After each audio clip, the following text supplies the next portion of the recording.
Dari Instagram ada pertanyaan, kunci membangun keluarga sakinah dan harmonis. Kalau Anda mau kuncinya, kunci utamanya, ikuti agama. Itu kuncinya. Bagaimana agama memandu Anda menjadi keluarga yang sakinah, Anda ikuti. Baik, saya sebutkan poin-poin dasarnya. Yang pertama, ikhlaskan pernikahan Anda karena Allah.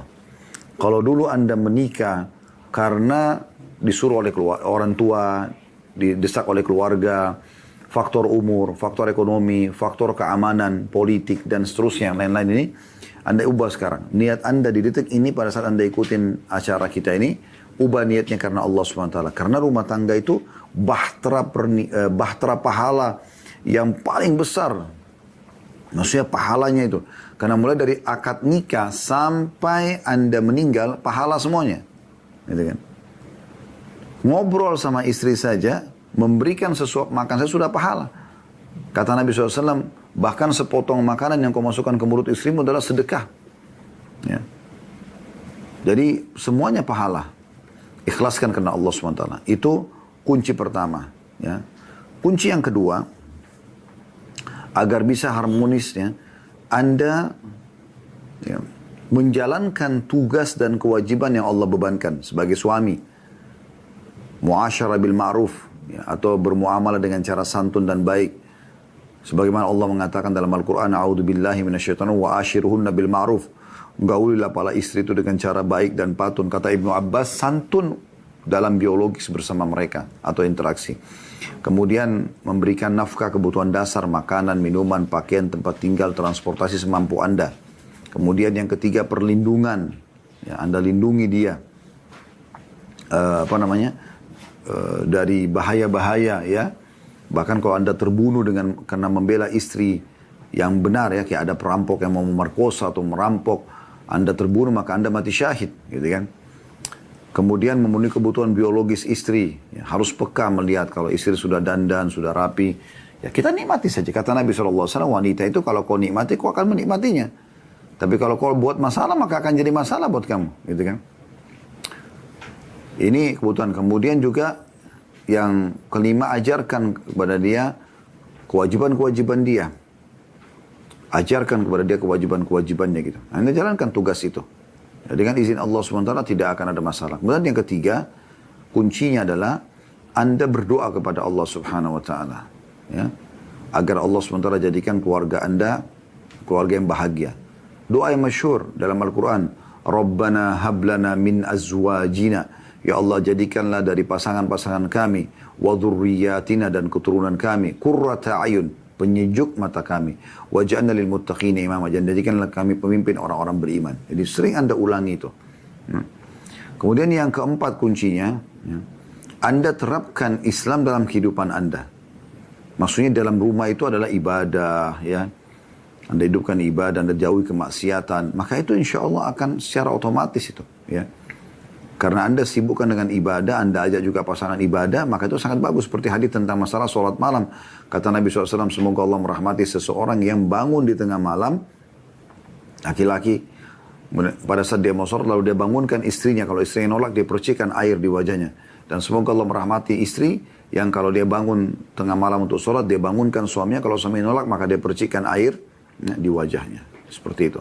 Ya, untuk bangun sholat bersama. Dalam hadis lain, tidak ada seorang suami yang membangunkan istrinya sholat malam, kemudian istrinya bangun lalu keduanya sholat bersama, ya, kecuali mereka akan dicatat sebagai orang yang banyak berzikir kepada Allah. Jadi banyak keutamaannya gitu kan. Nah ini Anda hidupkan Islam, Anda biasa ucapkan salam, pakai busana muslim, di rumah itu yang hidup adalah majelis-majelis ilmu, bukan musik-musik, ya, bukan pelanggaran-pelanggaran agama. Rumah Anda jaga dari pelanggaran-pelanggaran agama seperti jangan ada patung, jangan ada anjing. Itu insya Allah akan sangat membantu rumah tangga Anda untuk, ya, sakinah dengan izin Allah SWT. Baik, selanjutnya dari penelpon silakan yang sudah masuk. Ya, Assalamualaikum warahmatullahi wabarakatuh. Waalaikumsalam warahmatullahi wabarakatuh. Ya Ustaz, saya ingin bertanya Ustaz.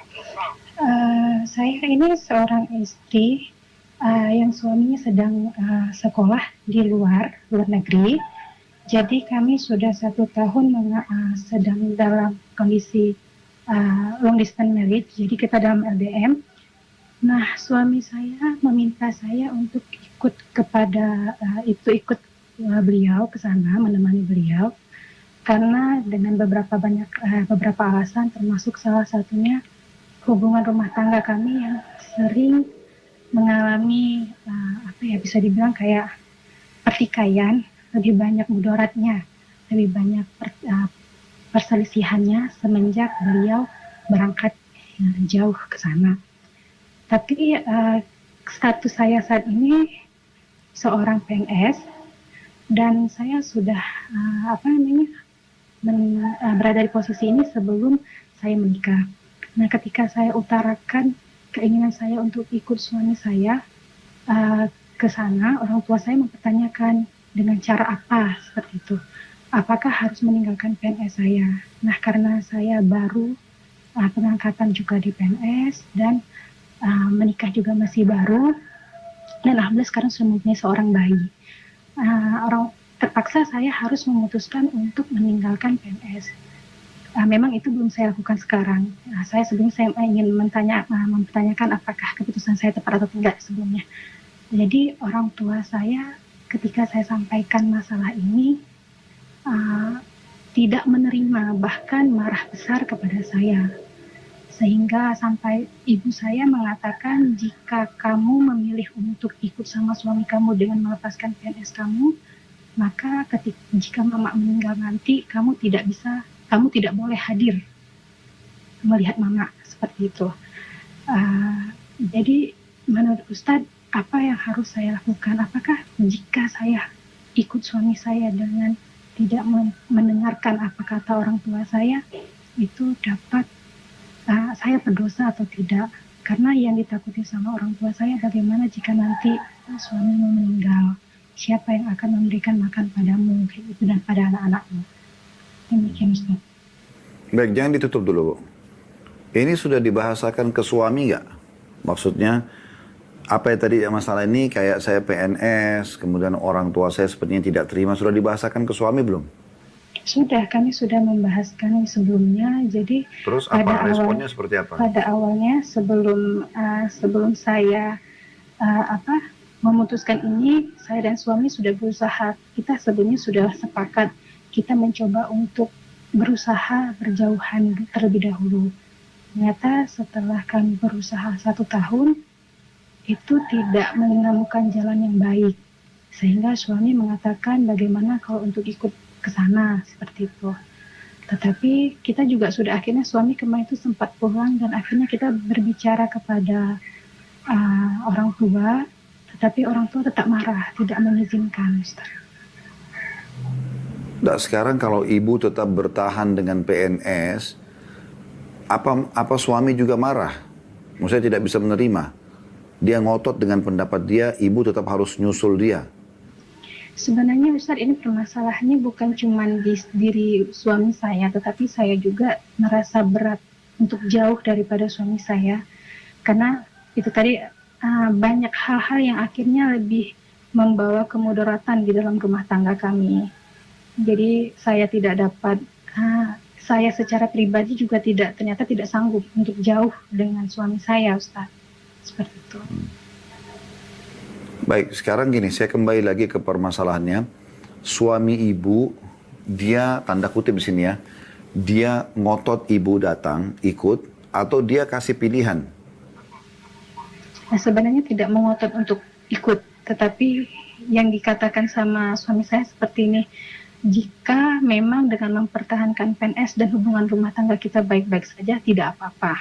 Tetapi jika menurut saya, apa yang saya pertahankan ini, PNS tadi, dapat memperburuk hubungan rumah tangga, beliau minta saya untuk ikut kepada beliau. Oke, maaf Bu, saya tanya lebih dalam lagi supaya lebih jelas. Suami ibu di dalam Indonesia atau di luar Indonesia? Di luar Indonesia. Di luar Indonesia. Baik, itu sudah cukup jawaban buat kami. Allahu alam, saran kami, ibu istikharahkan kepada Allah Subhanahu wa Ta'ala ya. Itu yang pertama, ibu sholat 2 rakaat, ibu wudu, ibu sholat 2 rakaat. ibu minta petunjuk kepada Allah SWT dengan tulus. Dan jangan berhenti istikharah setiap hari sampai ibu dapat jawabannya. Minta di doa istikharah itu ada potongan nanti kita diminta untuk memasukkan hajat kita. Ibu masukkan, ya Allah kalau seandainya aku berhenti dari PNS dan ikut suamiku, lebih baik untukku dalam urusan agamaku, duniaku, akhiratku, mudahkan. Kalau itu buruk, maka alihkan aku dari dia, alihkan dia dari aku, dan tentukanlah kebaikan dimanapun aku berada, dan buatlah aku menerimanya. Maka itu yang terbaik, istikharah dulu. Ya. Sambil istikharah, kemudian yang kedua, Anda lihat nih, kan yang saya lihat tangkap tadi, suami tidak terlalu maksa, tapi ibu yang takut mudarat, ya. Apakah mungkin itu gangguan dari lingkungan, ya mungkin ada lawan jenis atau apa. Nah ini ibu tinggal coba kontrol dulu ini. Hanya sementara waktu ya. Sementara waktu, dalam arti kata sementara waktu ini, ibu tetap dulu buat meredam, ya, supaya ibu tidak marah, ya, ibunya supaya tidak marah. Karena murka orang tua juga itu ada masalah tersendiri dalam agama ya. Jadi Anda coba itu sambil penuhi kebutuhan suami. Misal contoh Anda bisa ambil cuti, kemudian Anda safar ketemu suami, Anda penuhi kebutuhan dia. Ini hanya dalam waktu tertentu saja gitu kan. Kemudian juga coba diskusikan hal-hal yang kira-kira jadi opsi. Seperti misalnya suami bisa nggak kalau pindah kerja di Indonesia misalnya sebagai solusinya gitu kan. Nah itu didiskusikan semua itu. Atau kalau saya ke sana, saya bisa ini kan saya berhenti nih bekerja. Orang tua saya kan hanya khawatir karena masalah nanti kalau meninggal suami siapa yang nanggung gitu. Walaupun ini sebenarnya tidak perlu dibahas ini ya, karena orang kalau gunakan keimanan sudah tahu tidak akan meninggal dunia seseorang, kata Nabi SAW, sampai semua rezeki yang Allah catatkan sampai pada dia. Jadi itu pasti akan sampai kepada dia. Oleh karena itu, kita coba ya perjelas masalah ini kepada suami. Mungkin suami mengatakan, saya berapa gaji kamu? Contoh, ini contoh. Kalau saya jadi opsi. Berapa gaji kamu? Misalnya 10 juta atau 5 juta per bulan. Baik. Saya punya pendapatan di luar negeri ini sekian. Saya akan kasih kamu senilai gaji itu. Selain uang nafkah, silahkan ditabung gitu. Perlihatkan kepada orang tua kalau suami saya sudah gantikan gaji saya gitu. Misal contoh. Dan saya bisa nabung. Itu buat suami. Buat orang tua jelaskan hukum syar'inya. Kalau rezeki itu di tangan Allah Subhanahu wa taala, dan prioritaskan bicara kepada orang tua bukan permintaan suami, tapi apa yang ibu khawatirkan dalam diri ibu situ.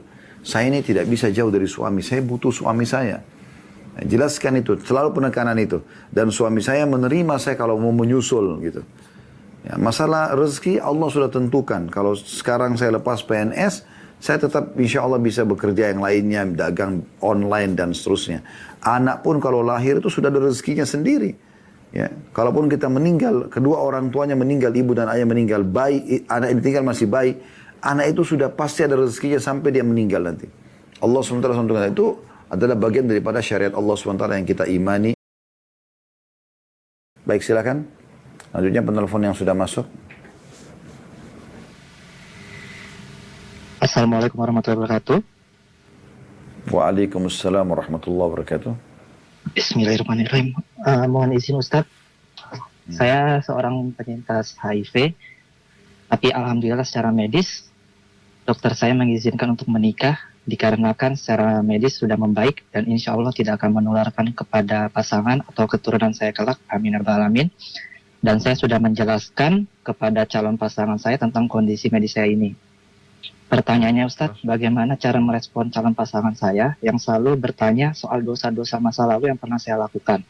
Apakah hal tersebut suatu kewajiban untuk disinggung kepada calon pasangan? Sedangkan saya adalah orang yang sedang berusaha untuk terus memperbaiki diri dan memantaskan diri. Seperti itu Ustadz. Terima kasih Ustadz. Barakallahu fikum. Wassalamualaikum warahmatullahi wabarakatuh. Fika barakallah. Semoga Allah SWT sempurnakan penyembuhan cobaan penyakit ini kepada Bapak ya. Saya akan langsung jawab pertanyaannya. Jadi tidak ada kewajiban Bapak untuk menjelaskan tentang pelanggaran masa lalu.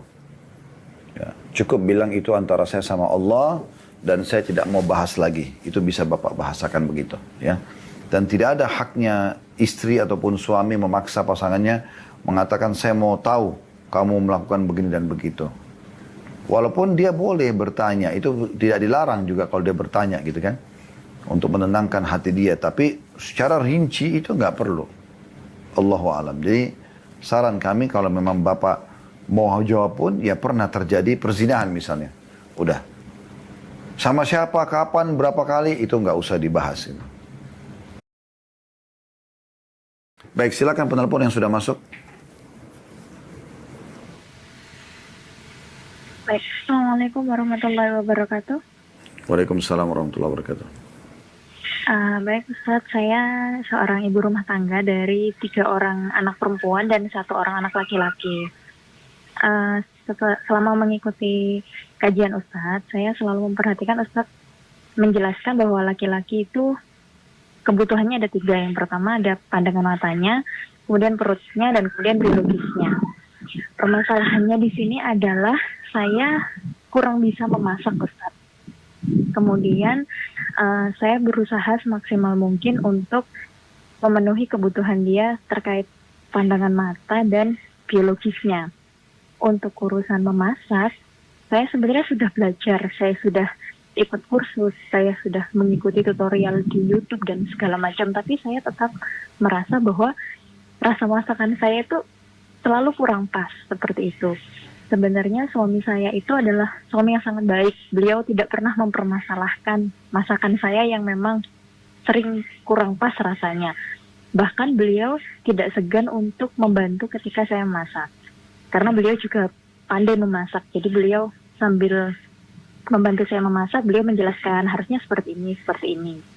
Permasalahannya di sini adalah saya merasa takut apakah saya ini istri yang kurang bisa melayani suami, dan bagaimana hukumnya seperti itu Ustaz. Maksudnya saya kadang-kadang itu merasa mengganjal di hati saya bahwa ya Allah, saya belum bisa melayani suami saya dengan baik gitu. Dan ada rasa khawatir juga jika dia mungkin ada indikasi tertarik dengan wanita lain. Terima kasih Ustaz. Ya, baik. Saya melihat ini was-was aja Bu dari diri ibu ya. Ini was-was saja. Ibu harus baca A'udzubillahi minasyaitonirrajim kalau datang. Karena ini kan bukan keluhan dari suami ibu kan. Ini hanya dalam diri ibu sendiri.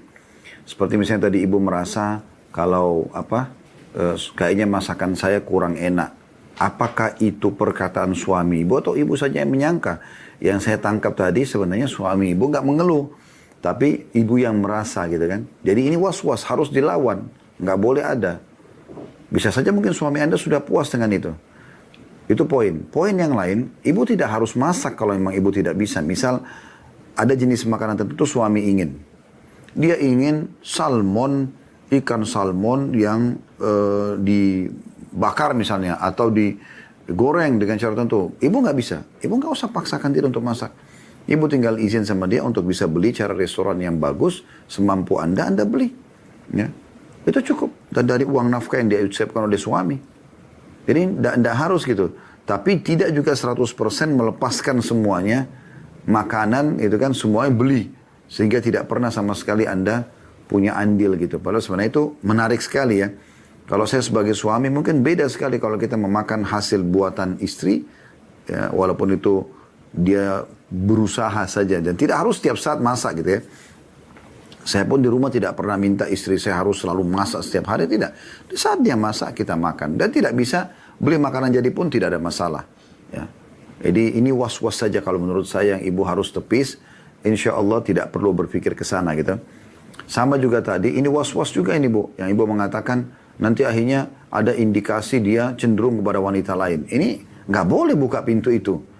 Tidak boleh buka pintu kecurigaan pada pasangan. Ini akan membuat ketidaknyamanan nanti. Akhirnya ibu was-was. Ibu prihatin kalau suami di luar nanti ini, nanti itu. Untuk apa? Dia punya Tuhan. Allah SWT yang mengawasi dia. Ada malaikat yang selalu mengawasi dia di kiri kanannya. Gitu kan? Dan Tuhannya yang mengawasi. Bukan ibu, bukan diciptakan dan bukan jadi istri untuk mengawasi suami. Sama sekali tidak.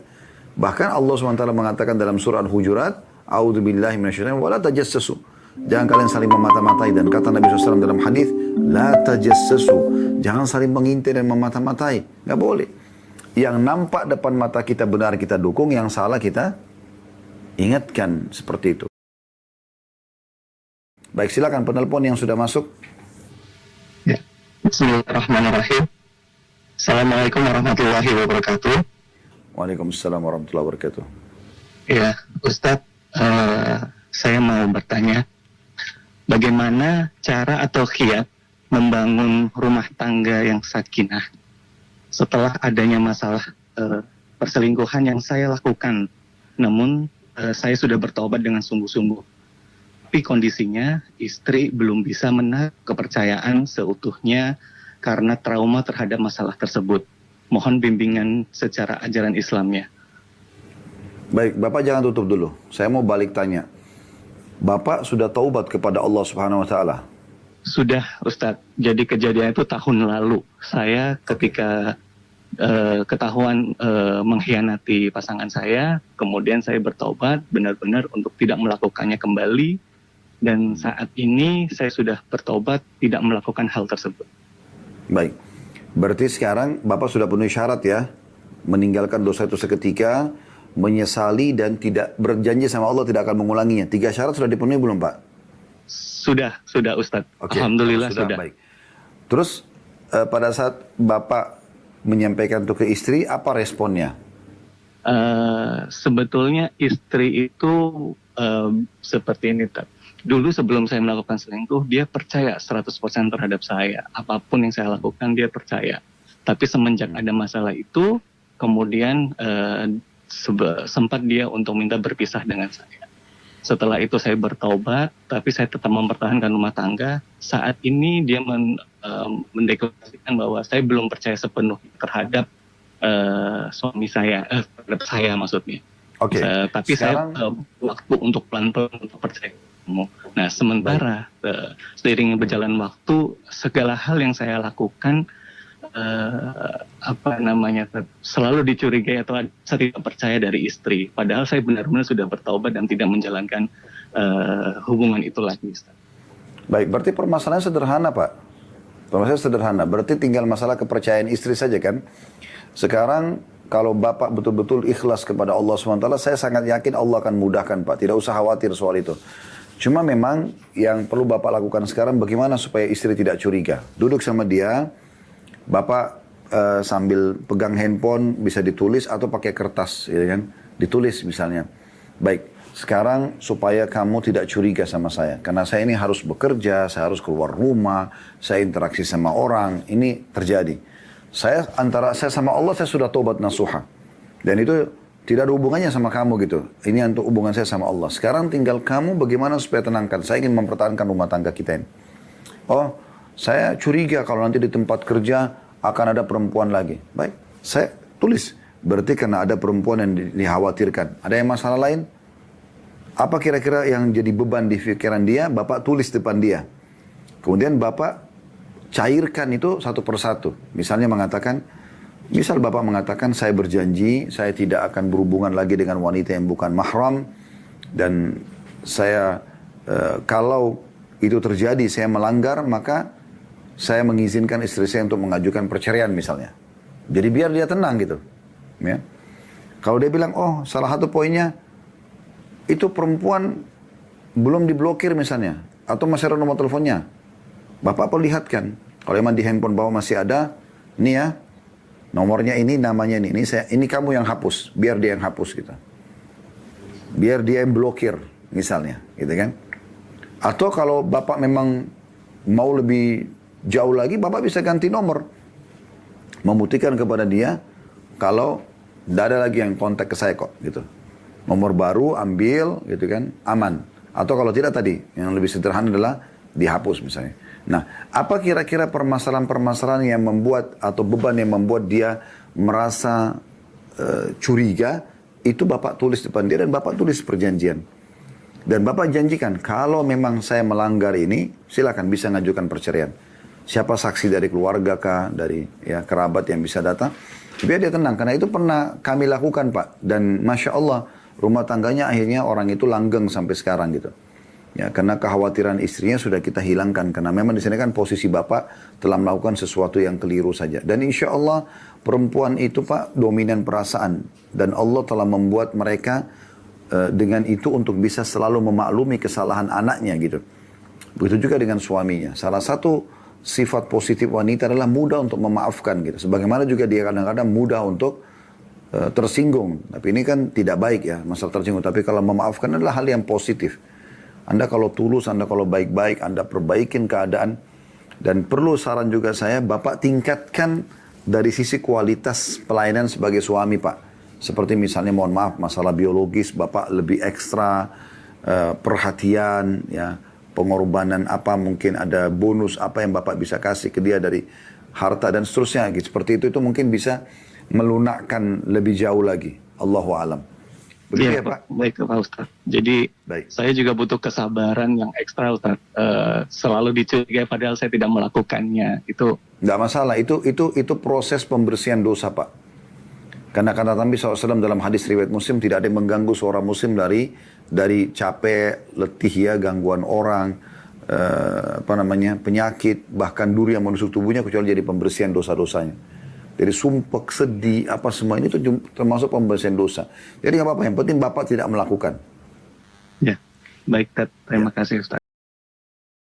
Dari seorang hamba Allah, akhwat 37 tahun, ibu rumah tangga dari Banten, di 08777360 ya. Sekian. Dia mengatakan, Assalamualaikum warahmatullahi wabarakatuh. Ustadz, apa yang harus saya lakukan jika suami kecanduan ambil pinjaman di pinjol? Tidak hanya 1 atau 3 pinjol yang diambil. Saya sudah menasihati berkali-kali, tapi beliau malah marah dan mengancam membunuh saya dan anak. Saya tidak mau makan uang haram. La haula wa la quwata illa billah. Pertama kami doakan semoga suami ibu diberikan hidayah oleh Allah subhanahu wa ta'ala. Ini aneh sekali gitu.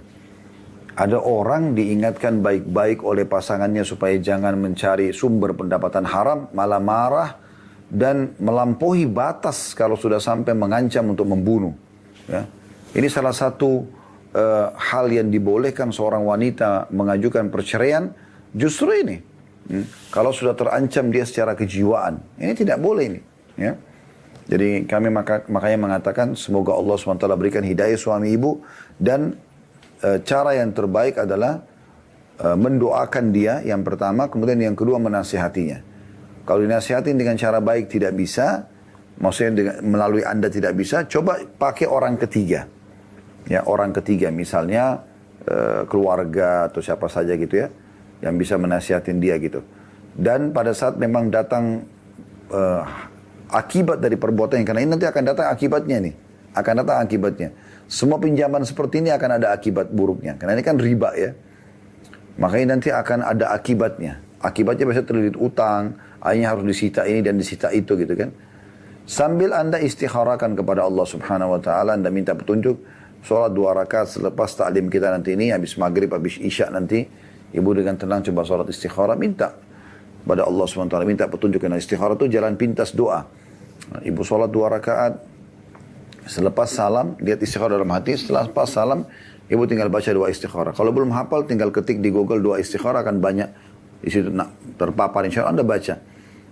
Ya Allah kalau perkara ini, di antara potongannya kan begitu, ya Allah kalau seandainya sebutkan perkara rumah tanggaku ini baik buat agamaku, duniaku, akhiratku, maka mudahkan, berkahi. Dan kalau ini buruk buat agamaku, buat duniaku, buat akhiratku, maka alihkan aku dari dia, alihkan dia dari aku, dan kemudian tentukanlah kebaikan dimanapun aku berada, dan buatlah aku menerima ya keputusanmu itu. Maka ini yang terbaik. Dari Instagram yang sudah masuk, apa yang harus atau perlu, apa yang harus dilakukan apabila dalam satu keluarga ada masalah yang sangat rumit? Anda kalau hadapi masalah apapun, ini saran kami, masalah apapun, letakkan masalah itu di depan Anda dan anggap Anda ini bukan orang yang sedang menghadapinya. Contoh misal, Anda bertengkar dengan seseorang. Coba Anda letakkan masalah pertengkaran itu di depan Anda dan Anda keluar seakan-akan bukan Anda yang sedang menghadapinya. Tapi ada orang konsultasi. Anda coba posisikan diri Anda sebagai orang yang jadi rival atau setru Anda ini. Nanti Anda lihat kira-kira dengan fair, dengan adil dalam diri Anda, siapa yang salah. Akan kelihatan nanti. Oh dia bertahan karena itu dengan alasan ini. Saya bertahan karena alasan ini misalnya. Maka ini bisa kita temukan titik temunya nanti. Ya. Ternyata yang salah saya minta maaf. Ternyata yang salah dia, kita ingatkan dia. Setelah kita susun poin-poinnya, ini loh. Kamu itu keliru karena ini, karena ini, karena ini, karena ini. Gitu. Nah itu hal yang terbaik gitu. Kalau setelah didudukkan permasalahan tersebut dan kita sudah tahu siapa yang benar, siapa yang salah, alhamdulillah. Kalau kita belum tahu, maka Allah subhanahu, dan kita sudah coba komunikasikan dengan pasangan atau orang yang sedang kita hadapin permasalahan dengan dia, maka Allah mengatakan fab'athu hakaman min ahlihi wa hakaman min ahliha. Utuslah seorang utusan dari keluarganya si laki-laki dan seorang dari utusan keluarga perempuan ini. Iyurida islahan yuwaffiqillahu bainahuma. Kalau keduanya mau baik, ya mau baikan, Allah SWT akan mudahkan. Allah berikan taufik. Jadi Allah memang menginginkan supaya kita tidak bercerai, supaya kita tidak ribut, ya, dan supaya selesai permasalahan tersebut. Baik, kita langsung sambung ke Instagram yang sudah masuk. Apakah boleh tinggal dengan adik ipar yang bukan mahram? Tergantung keadaannya. Kita rincikan. Kalau misal Anda nikah sama seorang laki-laki yang tidak punya kemampuan, tidak bisa kontrak kos pun tidak bisa uangnya, tapi dia pengen menikah, lalu dia menikah sama Anda. Pada saat dia lamar, Anda terima dan dia bersama dengan orang tuanya. Dia tinggal sama orang tua. Dia juga masih punya adik-adik yang tinggal di situ sama orang tuanya. Anda terpaksa, tidak ada kemampuan untuk ya tinggal di tempat lain. Tentu tidak selamanya ya, sampai suami punya kemampuan. Maka tidak ada masalah. Cuman Anda jaga adab-adabnya. Anda tidak berduaan sama ipar, ya. Jadi ada mertua Anda di situ, ada suami Anda, mungkin dia juga punya istri, ya. Nah, seperti itu. Tapi di saat suami Anda punya kemampuan, walaupun cuma kos-kosan, tidak usah kita bicara kontrakan. Bisa kontrak, Masya Allah bagus sekali. Bisa beli lebih bagus lagi gitu. Tapi kalau kos-kosan bisa, ya udah pindah aja. Anda besarkan hati suami, ayo kita pindah yuk. Ya. Biar saya bisa maksimal menjadi seorang istri. Saya bisa masain, saya bisa nata rumah, dan seterusnya. Baik, saya langsung masuk ke hamba Allah. Seorang akhwat 38 tahun belum menikah, dari Sumatera Barat, dari 0813 6756 sekian-sekian. Apa saja yang boleh saya tanyakan terhadap laki-laki yang sedang ta'aruf kepada saya? Semua yang Anda butuhkan, selama tidak bermaksiat. Misalnya, Anda menanyakan nama orang tuanya, nama ibu dan ayahnya, terus nama margahnya, umumnya, keadaan keluarga, ya. Apa saja aktivitas kegiatannya, bagaimana mereka dengan agama, responnya kepada agama, ibunya, ayahnya, gitu kan. Berapa orang dia bersaudara, gitu kan. Menetap di mana, gitu. Itu secara umum keluarganya. Kemudian dia sendiri pribadi. Kalau jadi suami nanti, Anda butuh apa nih? Figur suami seperti apa yang Anda butuh? Yang akan menjadi partner hidup, ya. Jelaskan kepada dia. Saya misalnya butuh suami yang penyayang. Saya mau tanya, apakah Anda ini seorang tipologi yang penyayang? Misal. Ya. Tanpa ada basa-basi ya, memang hanya murni mau bertanya, bukan supaya nanti dia tunjukkan dia manjakan Anda, terus terjadi pembicaraan yang menuju kepada maksiat, bukan. Atau Anda gunakan bahasa lain misalnya, bagaimana mengontrol emosi pada saat Anda marah misalnya. Kalau ada kesalahan yang saya lakukan, ada kekurangan dari diri saya sebagai istri nanti. Dengarkan itu, kemudian catat. Buat catatan atau ada rekaman Anda bisa pegang. Gitu. Supaya jelas ke depannya. Misalnya juga bagaimana, misalnya Anda menikah tapi punya orang tua yang masih harus Anda bakti. Anda beli syarat kepada calon suami. Saya punya kedua orang tua, saya punya seorang ibu yang tua. Saya selalu mau berbakti sama dia dan saya berharap suami saya bisa menerima keadaannya. Bagaimana? Misalnya harus sampai tinggal satu rumah, misalnya harus bolak-balik setiap hari menjenguknya, misalnya memenuhi kebutuhannya. Kasih syarat dari awal. Kalau dia bilang, oke, enggak masalah, ya dah. Apalagi nih, satu persatu permasalahan yang kira-kira Anda khawatir nanti, Anda bahasakan. Ya, selama insya Allah masih dalam koridor hal yang dibutuhkan agar pernikahan itu bisa langgeng, nggak ada masalah. Tapi perlu Anda tahu ya, Anda tidak boleh jalan berduaan. Itu yang digarisbawahi. Jangan sampai Anda, oh ini kan karena sudah mau proses ta'aruf, akhirnya bisa ketemuan, duduk berdua, di tempat gelap, atau jalan-jalan sama-sama, gitu kan. Akhirnya terjadilah kemaksiatan sebelum menikah yang merupakan menikah ini ibadah yang sangat baik di sisi Allah Subhanahu wa Ta'ala. Baik, selanjutnya dari hamba Allah, laki-laki 26 tahun, pegawai BUMN dari Banten, dari 0857 7672 sekian-sekian. Masya Allah, ada 3 pertanyaan ya. Yang pertama, apakah ketika saya mengangkat anak orang lain sebagai anak angkat saya, ketika saya meninggal lalu anak itu mendoakan saya, sampaikah? Sampai.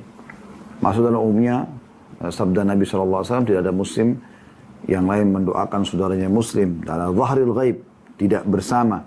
Apakah yang satu sudah meninggal dan yang mendoakan masih hidup? Atau misalnya tidak satu tempat. Kecuali akan diijabah. Yang kedua, apakah ketika saya tidak memiliki anak kandung, hak waris itu sepenuhnya milik anak angkat? Anak angkat tidak dapat warisan. Ya. Anak angkat tidak dapat warisan. Anda cuma bisa memberikan dia hibah namanya, pemberian. Kalau waris itu hanya terjadi pada ahli waris, diantaranya anak kandung. Yang ketiga, tips sunnah agar memiliki keturunan. Yang pertama, berdoa kepada Allah Subhanahu wa Ta'ala. Rutinkan doa. Doa Nabi Ibrahim alaihissalam, beliau sampai umurnya tua ya, itu baru punya anak. Sudah di atas 60 tahun. Begitu juga dengan Nabi Zakaria. Nah, semuanya berdoa kepada Allah, diceritakan dalam Al-Quran. Nabi Ibrahim AS mengatakan, Rabbi habli minas salihin. Ya Allah, karuniakanlah aku keturunan yang baik-baik, yang salih. Nabi Zakaria mengatakan juga dalam surah Maryam, gitu kan. Fahabli min ladunka waliyan yarithuni wa yarithu min ali Yaqub waj'alhu rabbi radiya. Ya Allah, karuniakanlah aku keturunan, gitu kan. Pewaris yang bisa mewarisi, ya. Dan mewarisi apa yang diturunkan oleh keluarga Yakub, Nabi Yakub alaihissalam. Dan jadikan dia sebagai orang yang kau ridhohi. Jadi kita berdoa, itu yang pertama. Yang kedua, ikhtiar nabawi, ya, ikhtiar dengan herbal-herbal ya. Misalnya mengkonsumsi habatus sauda, madu, kurma, ya, yang memang punya efek-efek pada kesuburan ya. Selain berdoa kita juga bisa ini, kemudian bisa kita kuatkan ini dengan diruqyah. Bapak ruqyah, bacain Al-Fatihah, ayat kursi, Al-Ikhlas, Al-Falak, An-Nas, sama Al-Kafirun. Bapak tiup ke madu itu, kalau ada minyak zaitun juga Bapak tiup juga ke minyak zaitunnya, lalu dikonsumsi, diminum, ya. Bentuk ikhtiar, ruqyah. Anda bisa ikutin ceramah-ceramah kami tentang ruqyah. Ini bisa Anda lakukan. Kemudian yang ketiga, ikhtiar medis manusiawi, konsultasi sama dokter, apa permasalahannya, Anda bagaimana, istri bagaimana. Insya Allah ini sudah cukup. Selanjutnya dari Instagram sudah masuk, istri belajar salaf tapi suami belum mengenal sehingga kadang istri kesulitan dalam menerapkan sunnah. Memang ini kendala sering dihadapi oleh akhwat kita ya, yang memang sudah ikut pengajian, kemudian punya suami yang tidak ikut pengajian. Atau terjadi hal sebaliknya, suami yang sudah ikut pengajian, istrinya belum. Allahul musta'an. Makanya tadi saya bilang, kalau kita feedback kembali, yang terbaik memang dahulukan agama pasangan. Dahulukan agama pasangan. Kalau sudah terjadi pada Anda, anak-anak nanti jangan lagi seperti itu. Nikah sama orang awam yang belum faham sama sekali agama. Sehingga kesulitan gitu kalau ingin menerapkan agama Islam dalam kehidupan rumah tangga. Sementara suami istri partner hidup. Harus sama-sama di situ.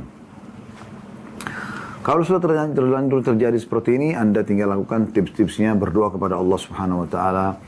Anda lihat sisi mana dan metode apa kira-kira. Anda sebagai istri pasti lebih tahu cara untuk menyentuh suami ini. Misal contoh, dia kayaknya oke saja kalau dengar potongan-potongan ceramah yang pendek. Anda bisa ambil dari Instagram kami, dari Instagram para asatidzah, teman-teman ustadz-ustadz yang memang sudah angkat di media mereka.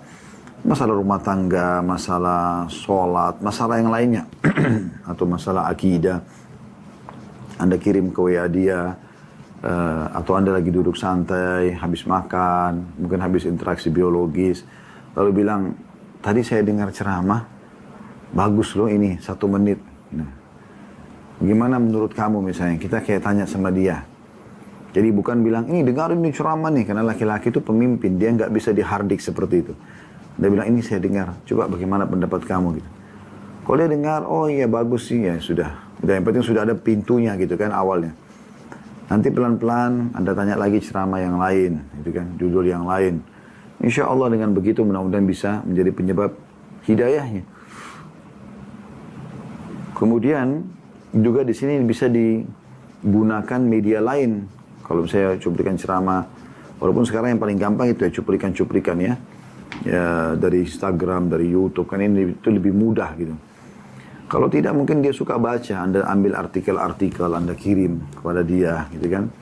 Kalau Anda punya anak-anak di rumah, Anda bisa menggunakan anak-anak untuk bertanya pada ayahnya. Misalnya ayahnya belum sholat, biar anaknya bicara, ayah misalnya kakak mau sholat nih, misalnya anak pertama bisa dipanggil kakak kita, misalkan kakak mau sholat, ayah imami ya, ayah ajarin dong caranya. Nah sebenarnya ayahnya belum sholat, mungkin nanti dia tidak enak sama anaknya, dia bisa sholat gitu. Atau Anda gunakan orang ketiga yang lain, misalnya orang tuanya, saudaranya yang bisa menasihatin. Baik dari hamba Allah, seorang akhwat 45 tahun, pegawai BUMN, Jawa Barat, dari 0811-5409 sekian-sekian. Assalamualaikum warahmatullahi wabarakatuh. Apakah ada ruqyah syariah kalau anak saya sudah tidak bisa dinasihati Ustaz? Ketika dinasihati matanya menatap kita dengan rasa benci, menutup telinga dan teriak-teriak, mohon sarannya Ustaz. Ya ini kalau kendalanya dan gejalanya seperti yang ibu bilang ini, memang dia butuh ruqyah. Ya, kalau orang dinasihatin agama malah kelihatan benci, malah nutup telinga, malah teriak-teriak, ini aneh ini. Umumnya orang kalau normal, tidak ada gangguan syaitan, pasti dia terima kalau diberikan masukan dan nasihat, apalagi dari ibunya sendiri. Jadi boleh, Anda ruqyah syariah. Ruqyah dia, ruqyah minumannya, yang dia akan minum, air galon yang Anda akan taruh di dispenser. Anda lagi masak sambil ruqyah. Ya. Anda cuci pakaiannya sambil ruqyah. Ya. Airnya, pakaiannya. Jadi mudah-mudahan kita berharap ini ruqyah semua ada di sekitar dia. Kalau dia mau diruqyah secara langsung, bagus gitu. Tapi kalau tidak, maka bisa Anda lakukan tadi, sambil Anda doakan. Baik, selanjutnya saya akan baca dari WhatsApp yang sudah masuk dari hamba Allah, seorang akhwat 41 tahun dari Jawa Barat, dari 0813-1437 sekian-sekian. Apakah seorang janda kalau belum menikah lagi, berarti belum menyempurnakan separuh agamanya? Setahu kami iya. Ya. Jadi orang dianggap menyempurnakan setengah agama itu pada saat dia statusnya istri dan statusnya suami. Karena dengan adanya pasangan yang bisa mendampingi dia, ada tempat pelampiasan biologisnya, ya, maka ini selamat setengah agamanya.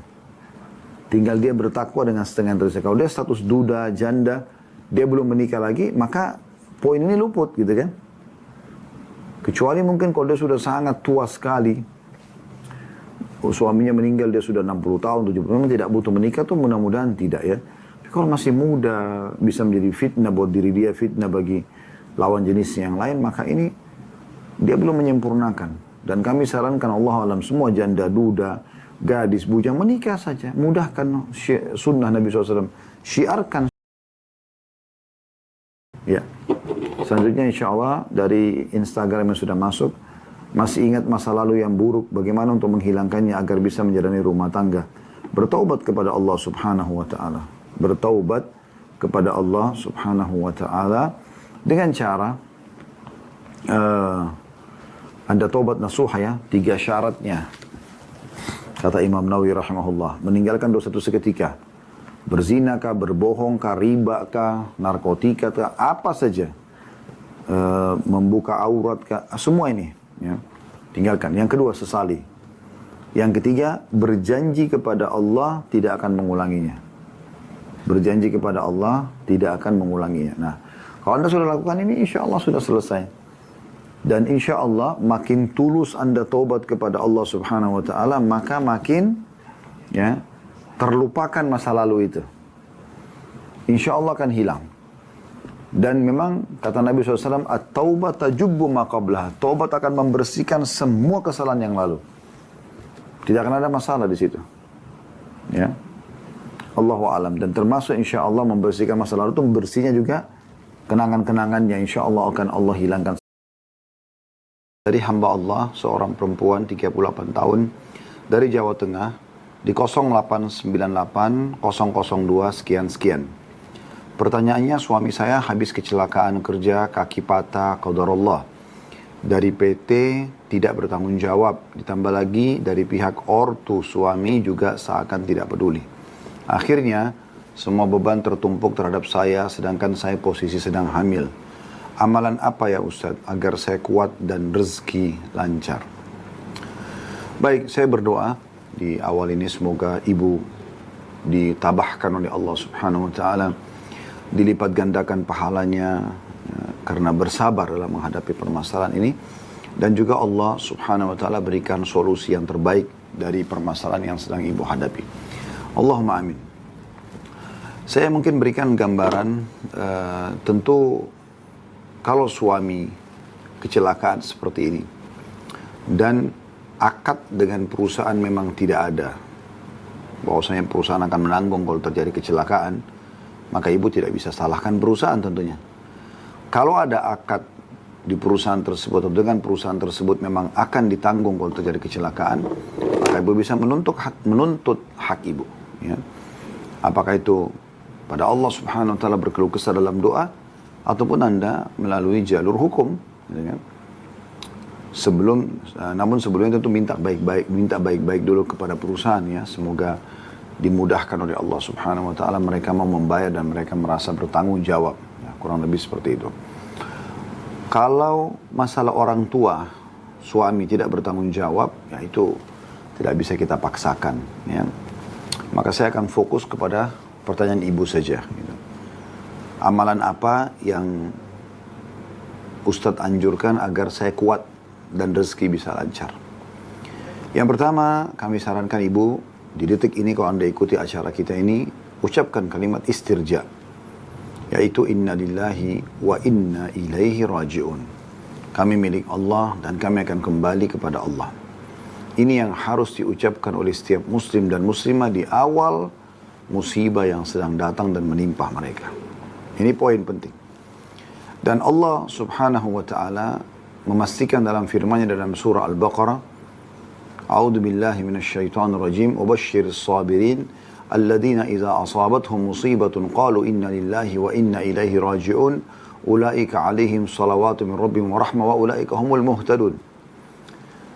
Sampaikanlah berita gembira kepada orang-orang yang bersabar, yaitu apabila mereka ditimpa musibah, mereka mengatakan inna lillahi wa inna ilaihi raji'un. Kami milik Allah, kami akan kembali kepada Allah. Maka mereka itulah orang-orang yang mendapatkan salawat dari Tuhan mereka dan rahmah. Dan mereka orang-orang yang mendapatkan petunjuk. Jadi Allah Subhanahu wa Ta'ala akan memperhatikan permasalahan dia, memudahkan dia melaluinya, memberikan untuknya solusi atau jalan keluar, serta mencatatkannya sebagai pahala. Itu semua masuk dalam makna salawat dari Allah dan juga rahmah. Dan Allah bisa ganti musibah itu menjadi sesuatu yang baik. Ya. Dan di dalam sebuah hadis, baginda Nabi SAW bersabda, tidak ada seorang muslim ditimpa musibah, kemudian dia membaca inna lillahi wa inna ilaihi raji'un. Kami milik Allah, kami akan kembali kepada Allah. Ya. Allahumma ajurni fi musibati wa akhlif li khairan minha. Ya Allah, berikanlah aku pahala atas musibahku ini dan gantikan aku yang lebih baik darinya.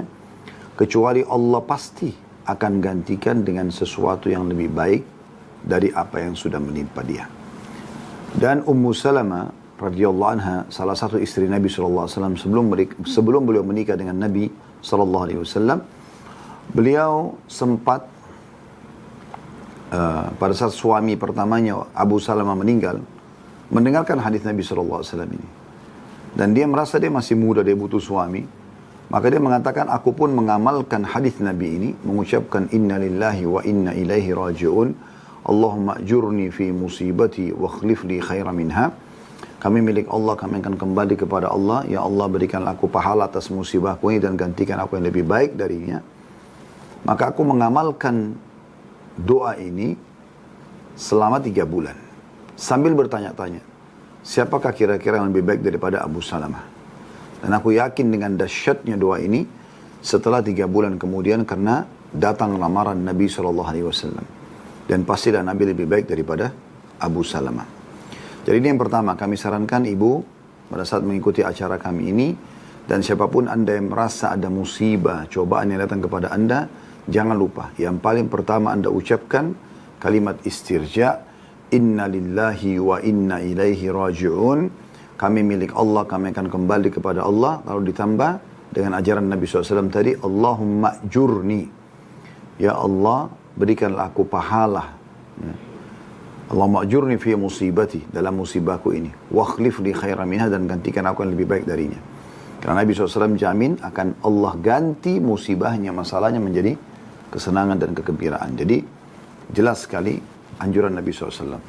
Kemudian selanjutnya teman-teman sekalian, yang kedua yang anda harus lakukan, terutama bagi ibu yang bertanya ini, adalah anda memperbanyak ya, ibadah, pendekatan diri kepada Allah Subhanahu Wa Taala. Justru saat sekarang anda lebih banyak giat beribadah. Ya, apalagi menjelang Ramadan. Misalnya memperbanyak doa di waktu-waktu mustajab antara azan dan iqamah misalnya. Di sepertiga malam. Panjatkan kepada Allah. Yang penting ibu ingat sabda Nabi SAW, Udu'u rabbakum mukinuna bil ijabah. Berdoalah kalian kepada Tuhan kalian dengan penuh keyakinan akan Allah ijabah. Allah akan terima. Fa inna Allah la yaqbalu du'a min qalbin ghafil, karena sungguhnya Allah tidak menerima doa dari hati yang lalai, ya. Jadi perbanyak ibadah kepada Allah Subhanahu wa taala, perbanyak doa, perbanyak zikir. Pernah ada sahabat, ya. Ini contoh selain doa kita berzikir. Pernah ada sahabat suami istri kehilangan anak mereka. Anak mereka ikut berperang, berjihad di jalan Allah Subhanahu wa taala. Semua isi pasukan pulang kecuali anak mereka. Mereka sempat sedih. Kedua orang tua ini. Lalu mereka datang kepada Nabi SAW. Karena nggak jelas anaknya ini mati syahid kah, ditawan musuh kah. Teman-temannya tidak ada yang tahu semuanya. Kalau mati kan diketahui jenazahnya, tidak diketahui jenazahnya di mana. Maka mereka mengatakan, ya Rasulullah, anak kami ikut berperang. Teman-temannya semua pulang kecuali dia. Kalau seandainya dia mati syahid, ya sudah, kami terima itu cobaan dari Allah SWT. Berita gembira juga. Gitu. Karena dia akan selamat masuk surga. Kalau ditangkap oleh musuh, ini yang kami pikirkan. Karena ini hilang gitu. Apa saran anda? Kata Nabi SAW, perbanyak ucapkan la hawla wa la quwata illa billah. Perbanyak ucapkan la hawla wa la quwata illa billah. Bukan sekali 2 kali, perbanyak. Tanpa banyak tanya lagi, suami istri ini pulang, kemudian mereka mengamalkan dari begitu masuk rumah sampai mereka kantuk, ketiduran di malam hari. Ketiduran. Waktu mereka tidur, di tengah malam, tiba-tiba ada yang ketuk-ketuk pintu. Bangunlah kedua suami istri, begitu mereka buka pintu, mereka kaget, ternyata yang balik adalah anak mereka. Dengan gembira dan terharu, keduanya menyambut anaknya, lalu mengatakan, ada apa sebenarnya ceritanya? Anaknya mengatakan, saya ditawan oleh musuh. Dan teman-teman saya tidak ketahui, karena tiba-tiba mereka mencurikku gitu. Dan aku diikat, dibelenggu dengan rantai, ya, dengan tali, diikat dengan tali. Dan entah kenapa, beberapa waktu yang lalu, dari semenjak ya, masuk malam, tali itu tiba-tiba ya, mulai terlepas ya, atau melonggar. Dan mereka pun tertidur semuanya. Sehingga akhirnya aku bisa melarikan diri dan pulang kembali ke Madinah. Jadi Allah Subhanahu wa taala berikan solusi dengan la haula wala quwata illa billah. Perbanyak istighfar. Banyak dan renungi astagfirullah wa atubu ilaih, astagfirullah wa atubu ilaih. Terus Anda mulai berlengkap astagfirullahal azim alladzi la ilaha illa huwal hayyul qayyum wa atubu ilaih. Yang kata Nabi SAW, siapa yang melazimi istighfar, terus lisannya istighfar, maka Allah akan berikan solusi dari permasalahan yang dia hadapi, dan diberikan rezeki dari tempat yang tidak disangka-sangka. Juga kata Nabi SAW di dalam hadis yang lain, sesungguhnya aku beristighfar dan bertobat kepada Allah sehari 70 sampai 100 kali. Dan dalam riwayat lain juga kata Nabi SAW, siapa yang membaca Astaghfirullahaladzim alladzi la ilaha illa huwal hayyul qayyum. Ada sifat Allah ini, al-hayyul qayyum, wa atubu ilaih, maka Allah akan ampuni dosanya walaupun sebanyak buih di lautan. Jadi kalau ada dosa yang menjadi penyebab ini, maka Allah maafkan. Jadi ini yang kedua, ibu lebih banyak beribadah kepada Allah SWT. Wudu, sholat taubat, di atas sejadah, berdoa kepada Allah SWT, berzikir kepada Allah SWT. Dan berdoa itu lakukan seperti Sufyan ats-Tsauri rahimahullah, seorang ulama tabi'in. Beliau kalau punya hajat apapun kepada Allah, beliau sujud dan tidak angkat kepalanya sampai dia merasa hatinya pelong dan yakin Allah akan berikan jawabannya. Yang ketiga, ibu coba ikhtiar. Ikhtiar ini maksudnya kalau perusahaannya tidak mau tanggung jawab, kalau orang tuanya tidak mau tanggung jawab, gitu kan? Ikhtiar, coba ke puskesmas terdekat, atau mungkin hubungi kerabat atau orang yang Anda kenal yang bisa membantu supaya memudahkan, atau Anda datang ke yayasan-yayasan sosial, ya, yang insya Allah kita berharap mudah-mudahan ya bisa Anda temukan solusinya, ya. Dan insya Allah nanti saya akan coba minta ikhwah kita yang di yayasan kami coba mungkin menghubungi ibu dan nanti coba dibicarakan tentang permasalahan yang ibu hadapin ini. Kalau memang memungkinkan yayasan kami membantu, ya, tentu semampunya, maka insya Allah kami akan terlibat. Kemudian yang keempat terakhir adalah ibu ya, ikhtiar yang sifatnya, kalau tadi masalah rezeki ya, ikhtiar semampu ibu, sesuai dengan kemampuan ibu. Ibu bisa bekerja apa, ibu ikhtiar. Selebihnya tawakal kepada Allah subhanahu wa ta'ala. Allahu a'lam. Ini yang dari kami insyaAllah.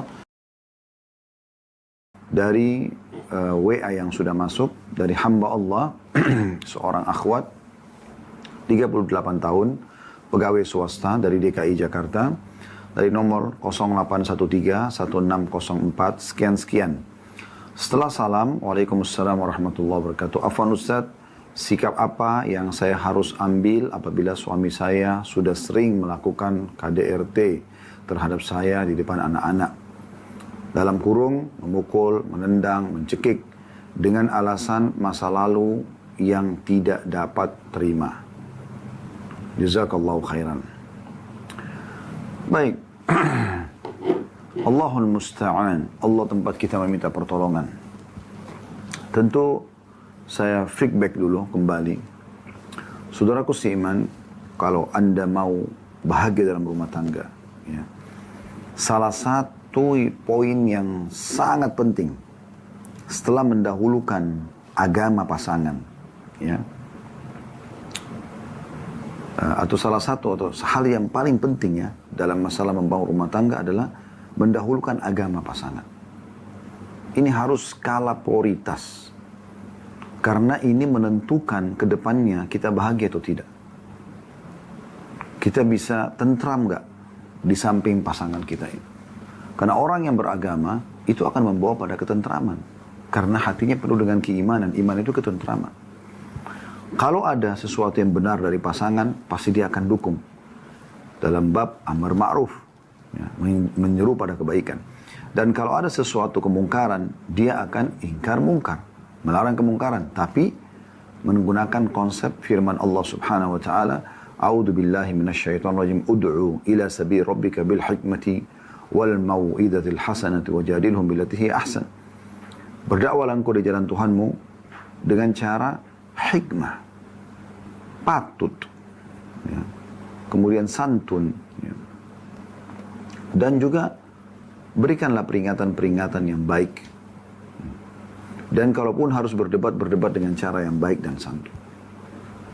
Ini yang diajarkan oleh Allah subhanahu wa ta'ala. Beginilah kalau kita punya pasangan orang beriman yang Anda dahulukan agamanya. Anda insya Allah akan jauh dari KDRT, Anda akan jauh dari kekecewaan, Anda akan jauh dari perselingkuhan, Anda akan jauh dari penghinaan, kata-kata kasar. Karena memang orang begitu, orang mukmin. Kata Nabi SAW, orang mukmin itu kalau dia mencintai istrinya, dia akan mencintai setulus hati. Terjadi juga pada mukminah, istri. Kalau dia mukminah, dia akan mencintai suaminya setulus hati. Dan kalau dia tidak menyukainya, maka dia tidak akan menyakitinya. Tidak ada kata-kata yang mengatakan saya tidak suka sama kamu, saya menyesal menikah sama kamu. Tidak ada, tidak akan terlintas di lisan orang beriman. Itu lisannya, apalagi tangannya, apalagi kakinya. Ini feedbacknya. Tapi bagaimana Ustaz? Tayyib itu maksudnya baiklah ya, biasa gitu. Orang Arab biasa mengatakan gitu. Jadi saya tadi mengatakan tayyib, maksudnya baiklah. Sekarang kalau sudah terlanjur, kayak Anda ibu ini sudah terlanjur, bahkan sudah punya anak-anak, tapi suami suka KDRT, bahkan di sini dirincikan, memukul, menendang, mencekik. Naudzubillah. Ini tipologi laki seperti apa ini, gitu kan? Anda menikah dengan istri Anda bukan untuk dijadikan sebagai rival, ya, lawan, atau Anda jadikan sebagai ajang latihan Anda. Memukul, menendang. Sama laki-laki aja tidak boleh kita lakukan ini. Kecuali dalam keadaan betul-betul Anda ini terdesak, Anda diserang oleh perampok, penjahat, di medan perang, Anda lagi bertempur, membela agama Allah, itu beda. Anda mengambil istri Anda dari rumah orang tuanya, bukan untuk dipukul, bukan untuk ditendang, bukan untuk dicekik. Untuk Anda muliakan. Allah mewajibkan setiap laki-laki memberikan nafkah. Nafkah itu menyiapkan makan yang terbaik, minum yang terbaik, pakaian yang terbaik, tempat tinggal yang terbaik, transportasi yang terbaik, semampu suami, semampu dia. Kenapa? Karena Anda pindahkan wanita ini ke rumah Anda, ke kontrakan Anda, ke kos-kosan Anda, untuk memenuhi kebutuhan Anda. Dialah tempat Anda melampiaskan ciuman Anda, pelukan Anda, biologis Anda, dan akan menjadi ibu anak-anak Anda. Anda safar, Anda keluar kerja, dia akan jaga anak-anak Anda. Dia yang merapikan rumah, dia yang masak, sehingga pada saat Anda pulang, Anda temukan rumah sudah bersih, sudah rapi, makanan sudah siap. Pakaian Anda dia yang bersihkan, cuci, setrika. Mau dia langsung atau pakai PRT sama. Untuk itu, untuk kita, dia bermanja-manja, Anda bermanja-manja. Nabi SAW kan bilang itu. Kepada Jabir, tidakkah kau nikah dengan gadis? Kenapa? Dia bisa bercanda denganmu, dia bisa bercumbuan denganmu, dan kau pun bisa seperti itu. Memang itu tujuannya wanita. Dan kata Nabi SAW, istri itu kalau kau menikmatinya, maka kau akan menikmati waktu bersamanya. Tapi kalau kau sulitkan, maka akan sulit juga. Karena mereka terbawa arus dengan apa yang ada dalam rumah tangga. Berapa banyak istri justru jadi kasar sama anak-anaknya karena suaminya kasar sama dia. Demikian juga pada saat seorang anak melihat ayahnya memukul ibunya, itu yang direkam di benak dia. Oh, ternyata saya nanti kalau besar, saya punya istri, boleh saya tonjok, boleh saya tendang, boleh saya cekik. Ini pendidikan dari mana? Sama sekali nih, ya. Tidak baik ini. Kalau yang Anda masukkan sini dengan alasan masa lalu yang tidak dapat diterima, masa lalu apa ini? Masa lalu apa? Kalau Anda sempat berbuat dosa di masa lalu sebelum Anda menikah, nggak ada urusan sama dia. Kalau Anda melakukan dosa setelah menikah sama dia, hak dia untuk mengingatkan, tapi bukan memukul. Bukan begini mencekik, menendang. Dalam surah An-Nisa, kalau wanita nusyud itu membangkang. Allah berfirman, "A'udzubillahi minasyaitonir rajim, wallati takhafuna nusyudahun." Dan wanita yang kalian khawatir nusyudnya, pembangkangannya, tidak mau tutup aurat, nggak mau sholat, pelanggaran agama, nggak mau memenuhi kebutuhan pada tugas sebagai istri. Maka Allah bilang, "Fa'idhuhun," ingatkan mereka baik-baik. Ini tidak boleh, ini haram dalam Islam. Nggak mau, wahjuruhun, boikot mereka diranjang, jangan gauli. Kalau juga tidak berefek, tetap saja dia dengan pelanggarannya, wadribuhun, baru boleh dipukul. Tapi pukulan ini, kata para ulama, darbatun ghairu mubarrah, pukulan yang tidak berbekas, ya. Mungkin dengan kayu siwak, mungkin dengan jari telunjuk diingatkan ke tangannya, bukan ditonjok, ditendang, dicekik, mati anak orang ini. Ini nggak boleh. Dan apa kata Allah? Fa'in ata'nakum fala tabghu alaihinna sabila. Kalau dia sudah perbaiki, dia sudah taubat, dia sudah patuh pada kalian, maka jangan mencari-cari kesalahannya. Jadi kalau masa lalu ibu ini memang ada yang dia ketahui buruk, dan sebenarnya dalam agama kita tidak perlu menceritakan masa lalu orang. Tidak perlu kita tahu. Mau satu dunia cerita, ya saya tahu ini adalah istri saya sekarang. Ini suami saya sekarang. Selesai. Saya pilih dia karena saya tahu bersangka baik kalau orangnya baik. Ya sudah, berjalanlah dengan itu. Mau orang cerita itu dulu mantan saya itu terserah dia mau ngomong apa. Ini istri saya sekarang. Saya tahunya dia berhijab. Dia sholat. Dia jaga kehormatannya. Dia mau jadi istri saya dan saya sudah pilih dia. Selesai. Kan begitu sederhananya. Kita masuk ke inti pertanyaannya, sikap apa yang saya harus ambil? Yang pertama, Anda keluhkan ini kepada Allah Subhanahu wa taala. Sujud kepada Allah, minta kepada Allah Subhanahu wa taala sebagai pencipta agar Allah berikan hidayah suami Anda supaya dia tidak mengulangi lagi. Kemudian kalau tidak bisa sambil berdoa, bukan tidak bisa karena doa pasti akan berhasil kalau Anda ikhlas ya, insyaallah. Karena kata Nabi SAW, Allah berfirman, tidak ada seorang hamba pun yang berdoa, kecuali aku akan ijabah. Ya? Baik. Atau Nabi SAW bersabda, bukan Allah berfirman, bukan hadis qudsi ya. Tidak ada seorang muslim pun berdoa, kecuali Allah ijabah, kata Nabi SAW. Ya. Walaupun menjadi, atau melalui salah satu dari 3 proses, bisa diberikan langsung, atau Allah hilangkan keburukan yang akan menimpa dia, atau Allah simpankan dan dia panen dalam bentuk pahala yang besar pada hari kiamat nanti. Nah ini 3. Setelah atau sambil berdoa kepada Allah SWT, Anda juga ikhtiar. Bicara baik-baik sama suami. Kenapa harus ada pukulan? Kenapa harus ada tendangan? Kenapa harus ada cekik? Oh saya tidak suka dengan masa lalu. Itu kan sudah berlalu.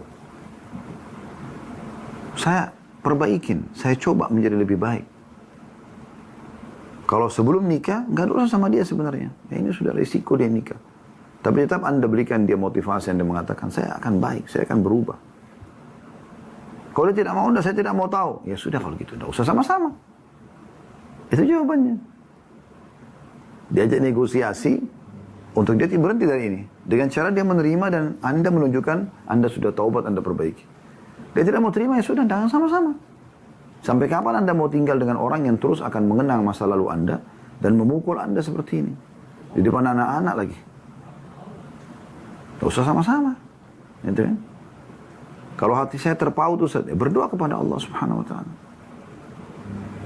Agar orang ini istikharahkan kalau perlu. Salat 2 rakaat sampai Allah kasih petunjuk. Dan berdoa setelah salam. Kan di antara doa istikharah itu, ya Allah kalau ini baik. Maksudnya sebutkan. Bertahannya saya dalam rumah tangga ini baik buat agama saya, urusan dunia saya, urusan akhirat saya. Mudahkan, ya. Berkahi. Tapi kalau ini buruk, jauhkan saya dari dia. Jauhkan dia dari saya. Dan tunjukkanlah kebaikan dimanapun aku berada, serta buatlah aku ridho dengan kebaikan yang engkau telah pilihkan itu. Kan begitu. Kalau Anda mau pakai lagi metode yang ketiga, kalau misalnya memang dia masih mau perbaikin, tapi dia masih sulit untuk menerima misalnya, gunakan orang ketiga. Kata Allah SWT dalam Al-Quran, فَبَعْثُ حَكَمًا مِنْ أَهْلِهِ, utuslah orang ketiga yang hakim, yang bijaksana dari pihak laki-laki, وَحَكَمًا مِنْ أَهْلِهَا, dan hakim juga yang akan menengahi dari pihak perempuan, إِيُّرِيدَ إِصْلَحًا يُوَفِّقِ اللَّهُ بَيْنَهُمَا. Kalau mereka berdua mau baikan, Allah akan berikan taufiknya. Jadi gunakan ini. Tapi kalau ternyata langkah-langkah ini Anda tempuh, Anda berdoa, Anda lihat malah dia makin jadi-jadi, Anda coba minta, dia tidak mau tahu, tetap dia kasar. Pokoknya saya tidak mau tahu. Anda ajak, ya sudah kalau gitu nggak sama-sama. Dia tambah marah. Terus maunya apa? Mau bertahan, kasih kesempatan saya perbaiki. Tidak mau bertahan, ya sudah kita pisah gitu. Jangan terus-menerus begini kan. Terus gunakan keluarganya datang. Ini kayaknya sudah tidak bisa titik temu.